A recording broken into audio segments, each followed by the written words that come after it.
Ser santos es ser reflejo del amor. Dios es amor y ama siempre.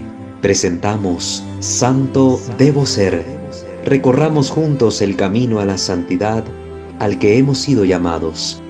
Escúchanos y conoce más sobre la vida en el espíritu de santidad. Entonces, quiero comenzar poniéndonos en la presencia de Dios, en el nombre del Padre, del Hijo y del Espíritu Santo. Amén. Señor Dios bueno, justo y misericordioso, en tu santa presencia queremos iniciar este programa, no para glorificar al hombre, sino para glorificarte a ti a través del hombre y glorificarte a ti por quien eres, porque ese es el fin para el que fuimos creados, alabarte, glorificarte, reverenciarte y servirte, y en ello encontrar nuestra salvación. Señor, bendito seas, concédenos la luz de tu Santo Espíritu y la intercesión de María Virgen para poder, Señor, comprender las palabras que a través de tu siervo Tomás de Kempis quieres hacernos llegar. Hágase en nosotros según tu voluntad. Por Cristo nuestro Señor. Amén. In nomine Patris et Filii et Spiritus Sancti. Amén. Hoy quiero compartir con ustedes un tema que creo que es fundamental para aprender a vivir en armonía dentro de la sociedad. Muchas veces el problema que se da en nuestra sociedad es que estamos en constante lucha, como que Dios nos hubiera creado para estarnos peleando, ¿no? Dios nos creó para vivir en comunidad, en armonía. Esto significa también aprender a comprender lo que la otra persona es, lo propio de la otra persona. Y por eso un valor fundamental que debe desarrollarse en toda sociedad es la tolerancia y la comprensión. Tolerancia que no debemos entenderla como falsos respetos humanos, que a veces se da y que en aras de estos falsos respetos humanos se callan muchos males y no se les condenan o no se les manifiestan con el fin de no ofender al otro, que el otro no se sienta herido.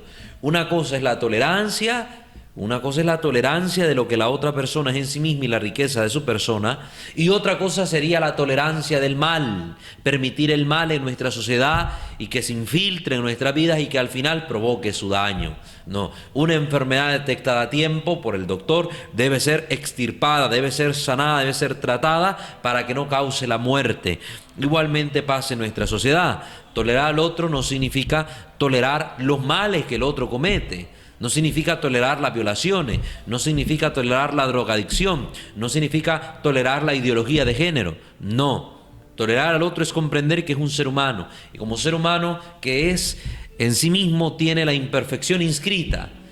Tiene esta capacidad también de irse perfeccionando y que en ese camino, en ese proceso, pueden aparecer muchos errores, pueden aparecer muchas cosas que al final pues no van a ser agradables a otros, pero que va la persona, el sujeto, en un proceso de perfeccionamiento, no quedarse atascado en un error, no quedarse atascado en un mal. Entonces esto es importante y fundamental tenerlo presente, que Dios nos ilumine para poder hablar de este tema y que podamos comprenderlo sin herir los sentimientos de nadie, sino al contrario, de que empecemos a tener una forma de pensamiento un poco más madura. Pero muchas veces tenemos este problema. Vemos en la sociedad que los sujetos que se interrelacionan, los sujetos que interactúan en el campo social, a veces no tienen un pensamiento maduro, sino al contrario, muy inmaduro, muy egoísta, muy centrado en el yo y que no piensa en el bien común, no piensan en los demás y pues vemos el caos suscitarse en medio de los pueblos y al final se terminan en pleitos, guerras, discusiones que en vez de ayudar al progreso, pues el pensamiento de los hombres muchas veces ayuda a su propia destrucción. Pues queridos hermanos, les invito a que escuchemos este pequeño capítulo que quiere compartirnos hoy Tomás de Kempis. Sería el capítulo 16 de la imitación de Cristo. La imitación de Cristo, esta joya de la espiritualidad cristiana. Comenzamos. Y dice Kempis: lo que uno no puede corregir en sí mismo o en nosotros, debe aguantarlo con paciencia hasta que Dios disponga otra cosa. Este capítulo se titula Sufrir con paciencia los defectos ajenos. Miren qué importante. Sufrir con paciencia los defectos ajenos. Se habla de los defectos del otro. No se habla de aguantar el mal que el otro quiera cometer, los abusos que el otro quiera cometer, sino los defectos, lo que hay en ellos de imperfecto y que están en la lucha por corregir, convirtiendo aquel defecto en una virtud. Hay que tener eso claro. Además, como nos recuerda la Iglesia, dentro de las obras de misericordia, que muchos de ustedes habrán aprendido en el catecismo para recibir la primera comunión, son 14 obras de misericordia, 7 corporales y 7 espirituales. Dentro de las obras de misericordia espiritual con las cuales se gana mérito, uno se va haciendo más bueno, uno va caminando en este camino de perfección y va conviviendo mejor con el prójimo. Se cita una de ellas y dice sufrir, precisamente como dice acá, sufrir con paciencia, con amor, los defectos ajenos, los defectos del prójimo. Es una obra de caridad. Es decir, cada vez que usted pone en práctica esta regla, usted está ganando mérito ante los ojos de Dios. Usted está siendo mejor persona, mejor creyente. Entonces es importante que tomemos esto en consideración. Pues muchas veces pensamos que lo mejor es gritarle al otro en su cara lo malo que es, lo malo que está haciendo, y ya, con eso quitármelo de encima. No. Aquí debe primar el amor, la caridad ante todo. Por eso hemos leído ya el primer parrafito. Lo que uno no puede corregir en sí mismo en los otros, debe aguantarse con paciencia hasta que Dios disponga otra cosa. Aquí la clave es otra virtud que debemos aprender a desarrollar en nosotros. La virtud de la paciencia, la ciencia de la paz. Que nada nos robe la paz. Poder vivir en paz incluso en aquellos momentos contradictorios, aquellos momentos difíciles, aquellos momentos duros. Poder aprender a vivir en paz. Que nada nos quite esa paz interior que Dios nos ha dado, esa paz de la que debemos y tenemos todos el derecho a gozar. La paciencia. Hay que pedírsela al Señor. Señor, dame la gracia que brote en mí el fruto de la paciencia como acción de tu Santo Espíritu que quiera habitar en mi corazón. Consideremos, dice Tomás de Kempis, que quizás será así para probar nuestra paciencia, sin la cual no deben tenerse en mucho nuestros méritos. Sí, Dios a veces permite que nosotros suframos los defectos de los demás con un fin.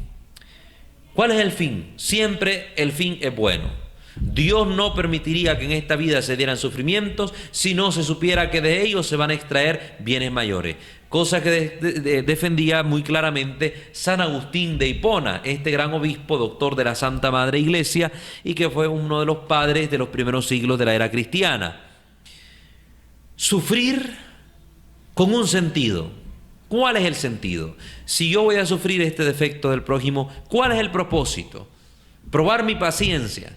Sí, bueno es decir, yo soy paciente, pero si nunca mi paciencia es probada, ¿cómo voy a saber yo que soy paciente? ¿Cómo voy a saber yo que tengo capacidad de resistencia, de aguante? No se puede saber si no se pasa por una prueba. Es decir, si no es probada nuestra paciencia. Si la virtud no es probada, no se puede decir en verdad que hay virtud. No se puede decir. Yo soy honrado, pero jamás he tenido la oportunidad en mi vida de llevarme algo que no es mío. Entonces no puedo decir yo me sé honrado. Pero si yo me he visto en distintas oportunidades en capacidad de sustraer algo de alguien, algo que no es mío, llevármelo y hacerlo mío sin su permiso, si no he tenido yo esa oportunidad, pues no puedo decir que soy honrado. Pero si ya la he tenido y he visto que he logrado vencer la tentación de tomar lo ajeno y hacerlo mío, pues ahí sí puedo decir, soy honrado, sé que soy honrado y que es una virtud en mí, porque lo ajeno no lo toco. Entonces, estas distintas pruebas que Dios nos permite vivir, aclaro y digo, nos permite vivir, porque es decir, esas pruebas brotan en el decurso natural del tiempo, en el decurso natural de las relaciones humanas, de la existencia del hombre. No es como que Dios esté esperando como un genio malvado ver qué cosa le envío a aquel o qué prueba le pongo a aquel para ver en qué cae y hacerlo caer. No, simplemente la ocasión se da en el transcurso de los acontecimientos de la vida y en esa ocasión pues mi paciencia es probada, mis virtudes son probadas y a eso le llamamos prueba. Dios las permite. ¿Por qué? Porque de ellas deviene un bien mayor para el alma. Es decir, surge un bien para el alma. Sin embargo, tienes que pedir mucho a Dios que se digne ayudarte para sufrir con paciencia tales dificultades y para soportar con mansedumbre estas molestias.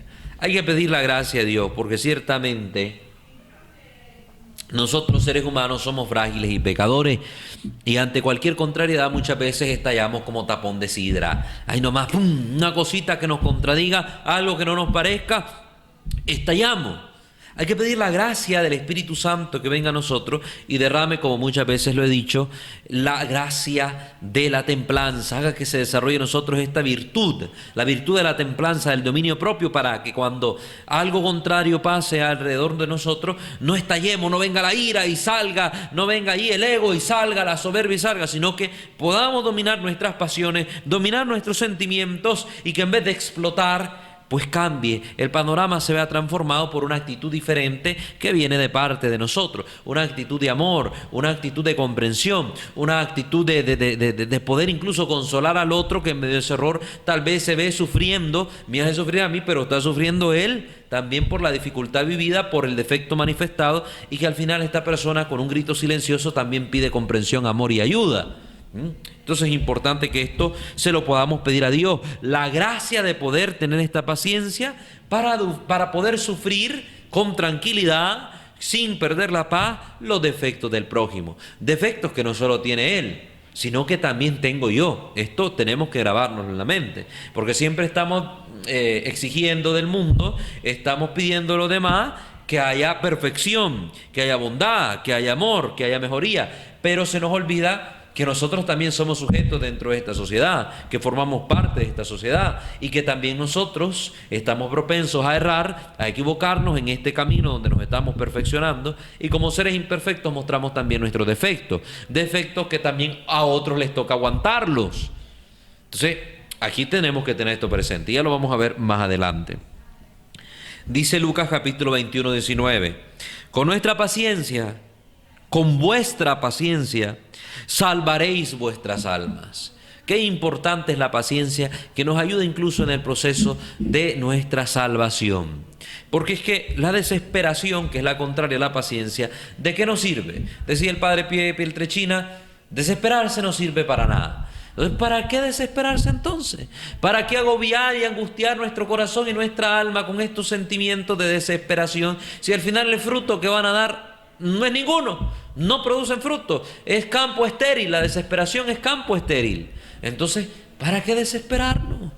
Mejor es sentarnos, tomar aire, pensar un poco mejor las cosas, meditar todo con calma, tranquilizándonos, y poder luego de un tiempo de reflexión tomar determinaciones que nos permiten salir de X situación o superar cierto defecto o cierta manifestación que se dé en mí que es contraria al amor y a la caridad. Cuando, por ejemplo, aparecen manifestados en mi vida un sinnúmero de pecados que al final lo que hacen únicamente es mostrar pues que soy un ser que me estoy perfeccionando y que aún no estoy listo, y que puede ser que esté un día antes de mi muerte en la cama tendido y aún así diga yo no estoy listo, porque ciertamente uno no deja de aprender nunca, incluso en ese momento se aprende a morir. Hay una última lección que aprender en ese momento. Dice Romanos capítulo 5, esta hermosa carta de San Pablo a la iglesia de Roma: la tribulación produce paciencia. Oigan qué cosa está diciendo el apóstol. La tribulación, la prueba, la dificultad, esos momentos que nos parecen contrarios, producen en el hombre paciencia. Te hacen aguantar, como decimos. Te hacen que aprendas la lección a fuerza. Querrás o no, cuando viene un momento de tribulación, un momento de prueba, ahí tenés la oportunidad para desarrollar la paciencia. O al contrario, caer en una suma desesperación. Tenés siempre los dos polos. Es que en los caminos de Dios así son las cosas. En los caminos de la vida también. O es blanco o es negro. O es lo uno o es lo otro, pero no hay punto intermedio. Quitémonos esa ilusión de la mente, que nos creemos intermedios, que nos creemos buena cosa y estamos mal. No. Esos engaños no sirven más que para dopar la conciencia y al final evitar que el hombre crezca y mejore, para evitar que el hombre se perfeccione. No dopemos nuestra conciencia con ese tipo de pensamientos. Recuerde que dice la Escritura en el libro de Apocalipsis: a los que son tibios, a los que se creen ni frío ni caliente, a eso lo vomitaré de mi boca. Lo dice la palabra de Dios y eso lo está pronunciando el mismo Verbo encarnado, Jesucristo. Sigamos leyendo pues Romanos capítulo 5, dice: la tribulación produce paciencia. La paciencia produce virtud firme. En la paciencia se van manifestando en nuestra vida las virtudes. Empezamos a desarrollar virtudes. Si fue ante la ira, empiezo a desarrollar la virtud de la paz, del dominio de mí mismo. Si fue ante ese episodio que les mostraba al inicio, de que yo podía haberme robado algo, tomar algo que no era mío sin permiso, pues ahí voy a desarrollar la virtud de la honradez cuando se ha probado. Tal vez estoy en una dificultad grave, tengo un hijo enfermo, mi mamá se está muriendo, estoy desempleado y se me presenta la oportunidad de robarme algo, ¿me lo quiero cachar? No me lo cacho. Ahí con la paciencia de saber esperar que mis pruebas se van a resolver de otra manera, que puedo tomar otros caminos para resolverla. Ahí, en esa paciencia de no querer y venir con ímpetu a agarrar aquello que no es mío, yo voy a poder desarrollar la virtud de la honradez, y esta va a irse convirtiendo en una virtud cada vez más firme en mi vida. La virtud firme produce en el hombre la esperanza. Saber que si yo practico la virtud, tengo la esperanza de ser recompensado. Es decir, todo lo bueno que estoy haciendo, fruto de esta virtud que se está desarrollando en mí, o de esta virtud, de género de virtudes que se están desarrollando en mí, pues va a tener su recompensa, que vale la pena esforzarse por ser bueno. A veces escucho decir a la gente, portate bien, que de nada te sirve.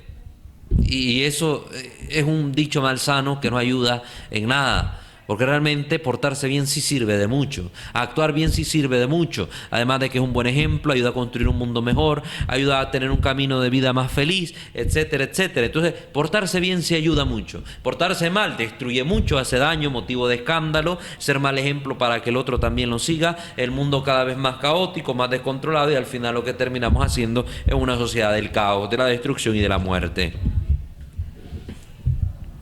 La esperanza no falla, dice el apóstol Pablo. La tribulación produce paciencia, la paciencia produce virtud, la virtud firme produce esperanza, y la esperanza no falla porque el amor de Dios ha sido derramado en nuestros corazones por el Espíritu Santo que se nos ha dado. Es decir, la esperanza no falla porque esta espera en quién es. ¿Esperamos en quién? En Dios. Y Dios es fiel. Dios es fiel. Dios cumple sus promesas. Dios es eterno. Dios va a cumplir lo que ha prometido. Y nos ha prometido la vida eterna para aquellos que soportan la prueba. Lo mismo que dice Santiago en su carta: aquel que soporta la prueba recibirá la corona de la vida eterna. Es decir, las promesas se verán cumplidas. Nuestra fe, nuestra esperanza, nuestras promesas se ven depositadas en un ser inmutable, en un ser poderoso, en un ser que es fiel. Si yo deposito mi confianza, si yo espero en alguien humano, ese ser humano, como es finito, como es imperfecto, tiende al error, puede fallarme, puede quedarme mal, pero Dios, que es eterno, que es amor, que es fiel, que es inmutable, que no cambia, que mantiene firme su palabra, no me podrá fallar, jamás podrá fallar. Entonces, esto es lo que nos quiere decir el apóstol Pablo. Quiere decir que podemos nosotros esforzarnos por ser buenos, porque al final nuestro Padre Dios ve las acciones buenas que nosotros realizamos y nos dará nuestra recompensa, como lo escuchamos en el Evangelio, cuando Jesús habla acerca de cómo debe ser nuestra actitud respecto a la actitud que están manifestando los fariseos. Si ellos vienen y dan limosna y lo anuncian con trompeta por todos lados, dice: tú haz limosna en lo secreto, que tu mano derecha no sepa lo que hizo tu izquierda, y viceversa, y tu Padre que ve lo secreto te recompensará. El mismo Señor dice: hay una recompensa para tu buen obrar, un obrar que no sea una pura búsqueda de consolaciones humanas, donde yo voy buscando el aplauso del público, donde yo voy buscando el reconocimiento de alguna entidad o de alguna persona, donde yo voy buscando elevar mi ego. No, sino donde yo espero de Dios la recompensa futura, la recompensa venidera. Si alguno, después de advertirle una o dos veces, no te hace caso, no te pongas a discutir con él. Más bien encomiéndale el asunto a Dios para que se haga la voluntad en todo y sea honrado en todos sus seguidores, pues Él sabe perfectamente sacar bienes de los males. Aquí se está dando un consejo que es también un consejo evangélico, dicho por Jesús. Cuando mires que tu hermano ha cometido un pecado, ha obrado mal, hay que corregírselo. No nos acostumbremos a ver el pecado delante de nosotros y a quedarnos mudos, callados ante el mal. Eso está pudriendo en sus entrañas a nuestra sociedad. Tenemos que acostumbrarnos a buscar al hermano, y tener caridad con él, acercarnos a él, a hablar y decirle: mira, hermano, la estás canteando, estás haciendo esto mal. Mira, tu vida es motivo de escándalo para los pequeños. Tu vida es motivo de mal ejemplo para los jóvenes. Muchos jóvenes están siguiendo tus pasos y se están perdiendo. Yo no sé si estos grandes cantantes que hoy el mundo ha puesto en boga, por ejemplo Bad Bunny, a mí no me da vergüenza citar las cosas como son. Yo no sé si estas personas no tendrán amigos. Creo que no, que tienen un montón de conocidos que les rodean y que tal vez andan detrás de ellos por el billete o la fama, pero no creo que sean amigos, porque un amigo le diría: hombre, vos con tus palabras lo que estás haciendo es envenenando la mente de tantos jóvenes. No estás cantando para que un joven se supere, no estás cantando para que el joven valore la libertad, no estás cantando para que el joven sea una mejor persona, estás cantando porquería que está envenenando la cabeza de los jóvenes, estás cantando basura que está haciendo de nuestra sociedad un lugar peor, donde buscas tu egolatría, donde buscas tu orgullo, donde buscas tu vanagloria, pero que no está haciendo ningún bien al hombre. No veo yo en estas personas que haya un cambio positivo, porque seguro le hace falta amigos, personas que tengan la valentía de decirle al rostro, a la cara, estas palabras que yo estoy mencionando ahorita. Porque si se las dijeran, tal vez este hombre, Bad Bunny, que ese no es su nombre, es un simple nombre, esta persona ya sería diferente. Tal vez sería siempre un cantante famoso, pero que dedicaría su vida para cantar algo constructivo, no algo destructivo, no algo humillante, no algo que avergüenza al género humano. Pero no lo hay. Entonces aquí habla Tomás de Kempis sobre estas palabras que Jesús dijo en el Evangelio, la corrección fraterna. Llama a tu hermano aparte y corrígele. La verdad debe ser siempre dicha, pero teniendo en cuenta el presupuesto agustiniano que nos dice: la mayor de las verdades dicha sin caridad se convierte en la peor de la mentira. Y la caridad no debe ser medida por la fuerza de las palabras o por la misma palabra en sí, sino por el propósito con el cual aquella palabra sea dicha. Es decir, ¿por qué razón yo le estoy haciendo ver a mi hermano esto? Porque quiero su bien, porque quiero que cambie, aunque se lo diga con palabras duras, con palabras fuertes, pero es buscando su bien. Si el fin no fuera siempre el del amor, el buscar el bien del otro, la salvación del otro, la mejoría del otro, y fuera simplemente echarle en cara lo malo que es, pues ahí no habría caridad. Y por tanto, aunque fuera verdad lo que tú le dices, esas palabras que le estás manifestando no tienen sentido, no tienen peso, no tienen fundamento, no tienen valor. Simplemente es echarle en cara al otro su mal, es un desahogo de parte de tu persona, es manifestar tu incomodidad y hasta ahí nomás llega. Pero si detrás de esas palabras, por muy fuertes que sean, las que se han dicho, se le busca un fin, y el fin es que el otro salga de una situación, mejore como persona, crezca como ser humano, se transforme como cristiano, pues ahí va a haber caridad empapando aquellas dulces palabras. Como pasa con la medicina, por muy feo que es el remedio, pero si es para la curación de la persona, pues aquella medicina debe ser tomada con agrado, porque va buscando como fin la mejoría de la persona enferma, la mejoría del que se encuentra insano en ese momento. Por tanto, pongamos en nuestra sociedad en práctica la corrección fraterna. Hagámoslo a nivel de la microsociedad. Empecemos por la célula de la sociedad, que es la familia. Qué hermoso es que los padres corrían a sus hijos, especialmente cuando ya el hijo esté en capacidad de comprender, usar su razón y comprender claramente lo que se le quiere decir. ¿Cuántos jóvenes no trabajan y viven como parásitos, pegados en su familia, parásitos de sus propios padres, donde extraen, chupan el billete del progenitor, chupan la paz del progenitor, se aprovechan de los bienes del progenitor y al final no hacen nada de su vida? Pues tome a ese individuo, tome a ese hijo usted como papá y tenga un diálogo tú a tú con él, donde sin reproches usted pueda manifestarle a él lo malo y lo grave de esa situación, donde no va a crecer, donde no se va a desarrollar, que el día de mañana usted como padre se va a morir y que él va a continuar su vida en este mundo. ¿Y qué va a hacer de él cuando usted no esté? ¿Qué va a hacer de él? ¿Un mendigo, un miserable, un infeliz, un desgraciado? ¿Qué? Hay que hablar y hacerlo.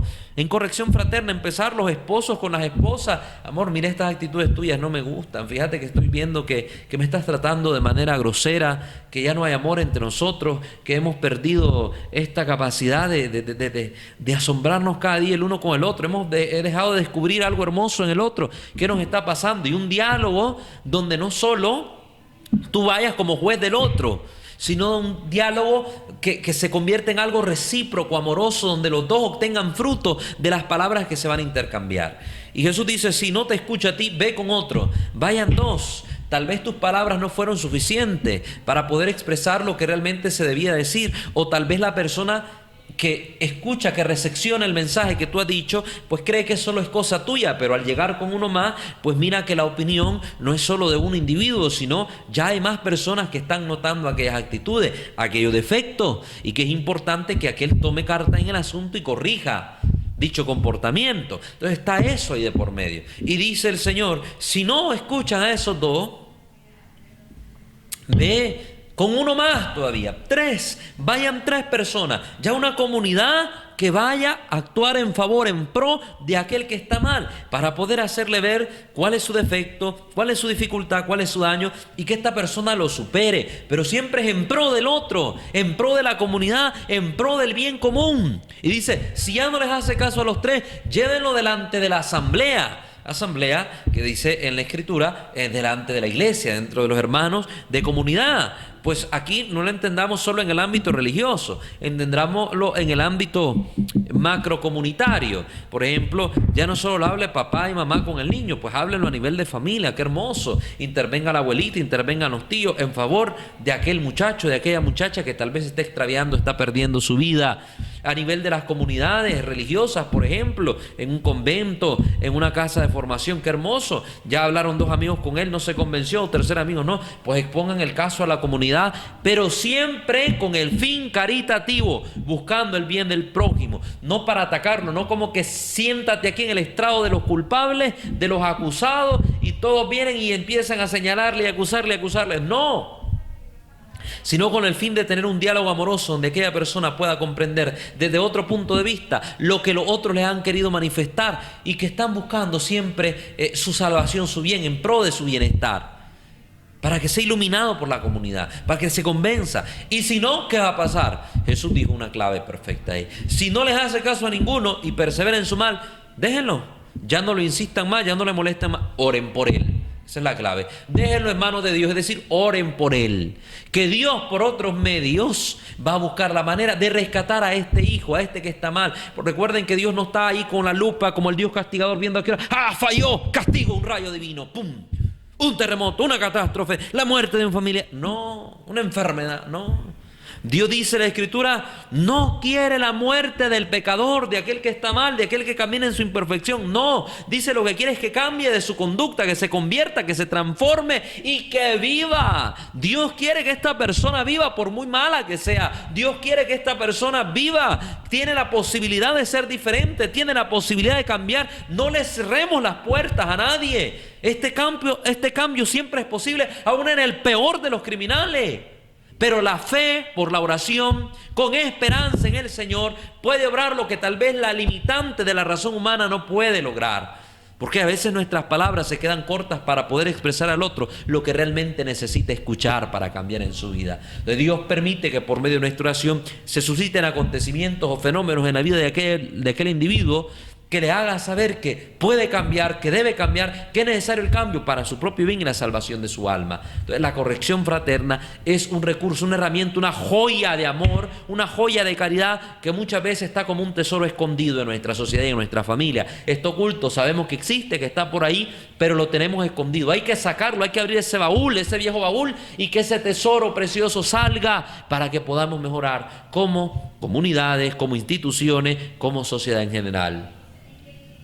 Y como iglesia, no lo olvidemos.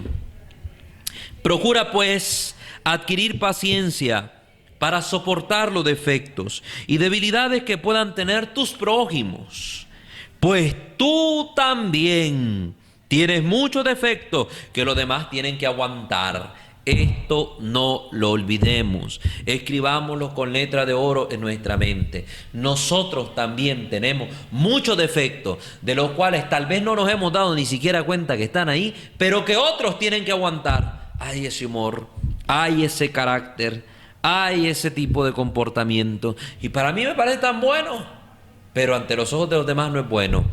¿Qué le va a ayudar a usted a reconocer cuáles son sus defectos? Yo le recomiendo que haga la práctica de los exámenes de conciencia. Es decir, que haga un buen análisis de su vida, de su forma de actuar, de su forma de pensar, de sus palabras, que si hay una coherencia real en su vida entre pensamientos, palabras y obras, y si esa coherencia real entre estas tres cosas en su vida también se da entre lo que Dios espera de nosotros y la vida como tal que llevamos. Si hay coherencia entre la voluntad de Dios, entre lo que me pide la voluntad de Dios que viva y que me ha manifestado en su divina revelación, en su palabra que está contenida en las Sagradas Escrituras y en la divina revelación que es también recibida por la tradición divino apostólica, si esto que Dios me presenta coincide con lo que yo estoy manifestando, pues hay coherencia y se puede avanzar, se puede crecer. Pero si hay algo que no es coherente, o a nivel personal, a nivel interno, no es coherente la forma en que pienso, con la forma en que hablo y mucho menos con la forma en que actúo, si no hay coherencia ahí, debo corregirla. Y si peor aún,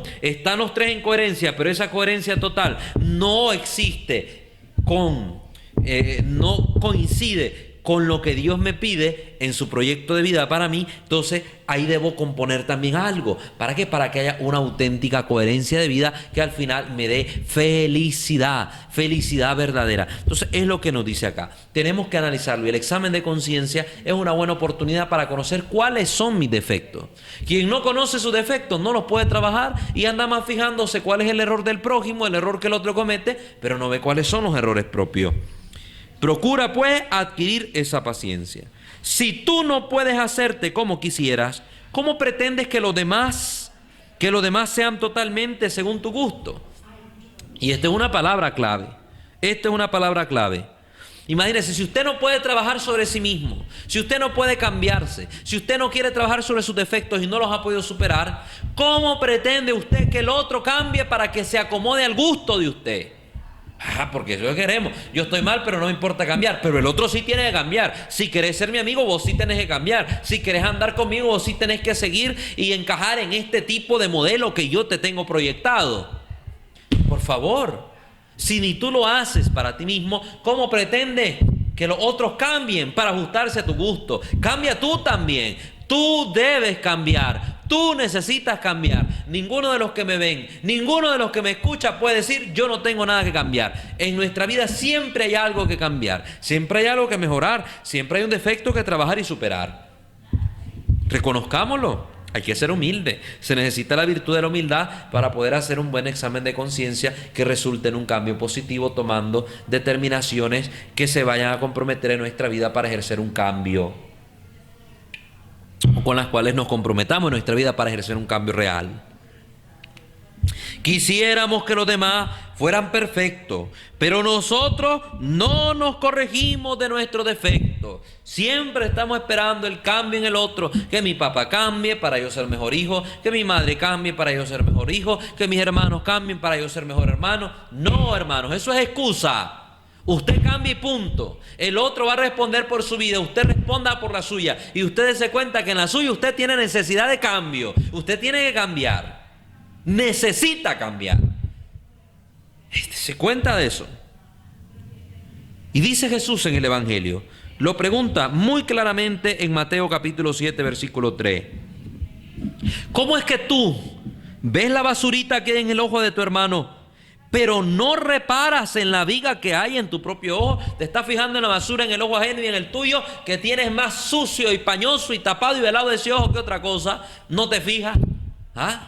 Un ciego viendo lo que el tuerto tiene. No se puede, el ciego está ciego, no ve. Entonces tú que dices ver, no miras realmente. No miras, estás ciego, porque quieres corregir en otro cosas que ni siquiera en ti estás dispuesto a corregir. Que el otro no sea mujeriego para que no me quite a mi mujer. Pero si tú te quieres quitar la mujer al otro, ahí sí tú puedes quitársela. ¿Qué es eso? Esa forma de pensar es incoherente.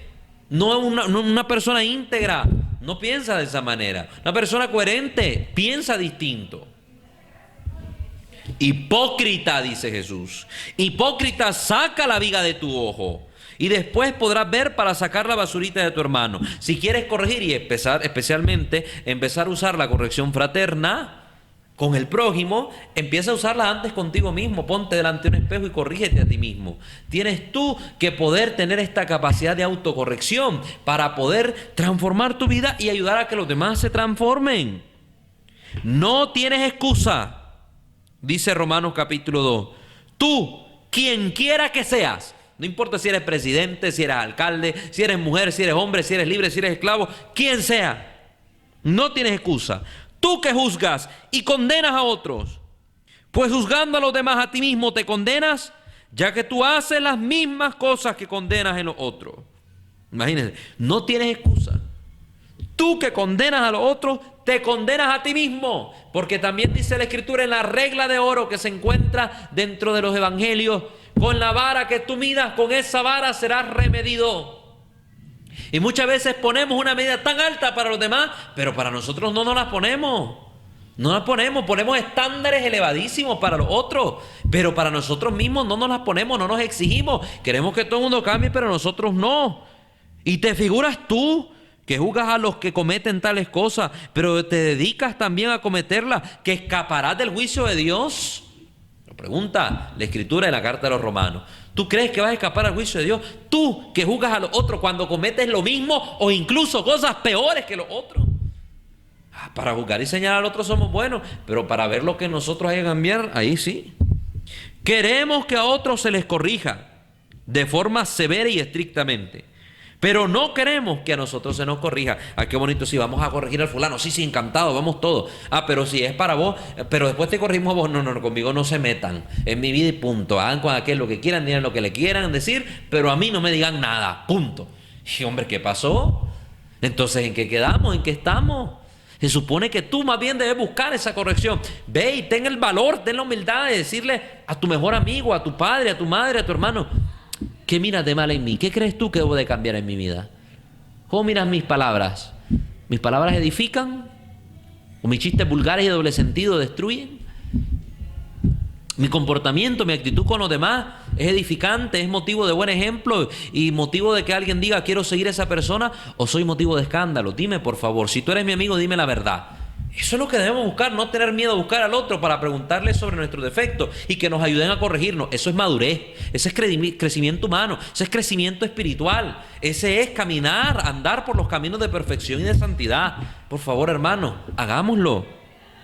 Nos disgusta la excesiva libertad de los otros, pero no queremos que se nos niegue lo que pedimos. La libertad de los otros, no. Tiene un límite, pero yo quiero ser absolutamente libre. Creo que mi libertad es un valor absoluto. No, hermano, recuerda que tu libertad es un valor relativo. Termina donde comienza la libertad del otro. Y que tu libertad no debe ser nunca traducida en libertinaje, porque tantos derechos tienen ellos como deberes tienen ellos, al igual que los tienes tú, tus derechos y deberes.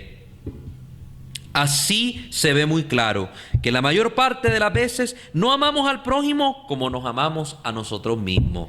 Ahí se ve muy claro. Quiero corregir al otro, pero no me quiero corregir a mí. Entonces, mentira, no me amo, mucho menos que ame al otro. Si todos fuéramos perfectos, ¿qué tendríamos que sufrir por amor de Dios? Dios así lo ha dispuesto en este mundo, para que llevemos los unos las cargas de los otros. Gálatas 6:2. Ayudarnos. El mismo Jesús hizo necesitado de ayuda en el camino de la cruz y permitió que Simón de Cirene le ayudase a cargar el santo madero de la cruz, en el cual dio la vida por amor a todos nosotros, aquella cruz que se volvió el trono de su gloria y fuente de la vida eterna para los hombres. Pues el mismo Señor nos enseña que nos necesitamos los unos a los otros para corregirnos, para crecer, para podernos instruir y exhortar, y que podamos crecer en santidad y mejorar para obtener la felicidad que Él nos ha prometido y que nuestro corazón y alma tanto ansían.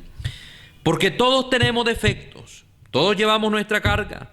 Nadie hay sin defecto, nadie se basta a sí mismo, nadie sabe todo lo que necesita. Por eso debemos todos llevarnos mutuamente, consolarnos, ayudarnos, instruirnos y aconsejarnos. Y en la Iglesia Católica, que es tan bello, existe una herramienta muy poderosa que muy pocos católicos recurren a buscar, y es la dirección espiritual. Como cristianos tenemos esta gran opción: dejar que nuestros pastores nos guíen, nos instruyan, las personas crecidas en la vida de fe, para poder mejorar como individuos y ser mejores sujetos, mejores cristianos. Que ellos nos ayuden en nuestro examen de conciencia, nos guíen para que superemos nuestros defectos y nos corrijamos a través de la corrección fraterna.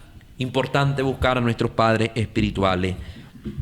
La mejor ocasión para saber a qué progreso ha llegado el alma es la llegada de la adversidad. Nunca se ve más claro el grado de virtud que cuando llega la adversidad. Ahí es donde tú te vas a dar cuenta, en los problemas, en las pruebas, en las dificultades. Ahí te vas a dar cuenta si realmente estás progresando en santidad o vas como el cangrejo caminando para atrás.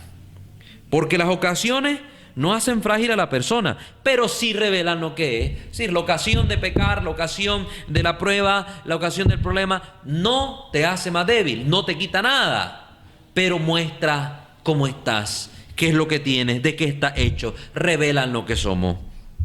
Dice pues la carta de los Romanos en el capítulo 14, tened consideración con el que es más débil y no andéis discutiendo.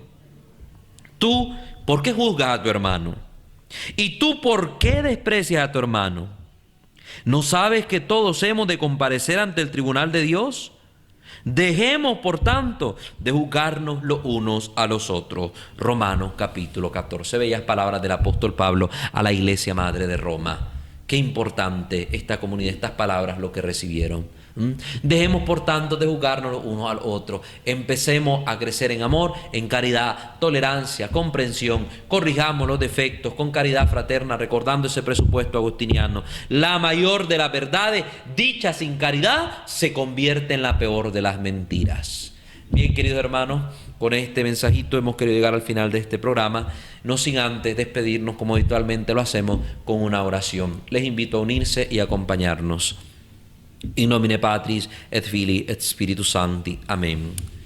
Oh Dios misericordioso, Rey y Padre bueno, Señor nuestro Jesucristo, Espíritu Santo amado, Madre nuestra María Santísima, tú, Señor, conoces nuestros defectos y debilidades, sabes en qué flaqueamos, hacia dónde se inclina el árbol y está propenso a caer. Tú que miras nuestras debilidades, infunde en nosotros tu gracia, esa gracia necesaria, actual y suficiente, que nos permita trabajar para ser mejores personas, para superar en nosotros lo que haya que superar. No dejes, Señor amado, que tu perla preciosa sea entregada en manos de los perros y los cerdos. Señor, somos tu joya, cuídanos. Señor, instrúyenos. Pon en nuestros caminos esas personas que como ángeles, como mensajeros divinos, van a ayudarnos a ver nuestros defectos. Que no nos enojemos, que no nos molestemos cuando alguien nos corrija, cuando alguien nos llame la atención, cuando alguien quiera mostrarnos lo malo que estamos haciendo. Pero te pedimos la gracia de que primen esas personas la caridad y nunca sean reclamos de ira y de odio, sino que sean siempre palabras que, por muy duras que sean, busquen como fin nuestro bien, nuestro progresar cristiano. Padre, perdona nuestros defectos, los pecados que hemos cometido a causa de nuestra debilidad. Perdónanos si en algún momento no hemos sabido tener tolerancia y comprensión con el prójimo. Perdónanos si hemos juzgado al otro con mayor severidad, porque al final seremos juzgados con la misma regla que nosotros hayamos medido al otro. Ayúdanos a darnos cuenta que, como decía San Juan de la Cruz, este santo de tu iglesia, al final de la tarde seremos juzgados por el amor. Que lo importante y lo que impera aquí es el grado con el que actuemos, el grado de amor con el que actuemos en nuestra vida. Que procuremos amar al prójimo como a nosotros mismos y en ello también nos demos cuenta que sólo así podremos amar a Dios verdaderamente. Porque como dice la Escritura, ¿quién puede decir de verdad que ama a Dios al que no ve, si al prójimo que sí ve no le ama? Ayúdanos pues a amarte más, a buscarte más y a superar nuestros defectos, creciendo en los exámenes de conciencia, evaluándonos, corrigiéndonos fraternalmente y sobre todo, Señor, descubriendo en nosotros las joyas que tú has depositado para compartirlas con otros e iluminar a los demás y construir juntos una sociedad mejor. Te lo pedimos por Jesucristo nuestro Señor. Amén. In nomine Patris et Filii et Spiritus Sancti. Amén.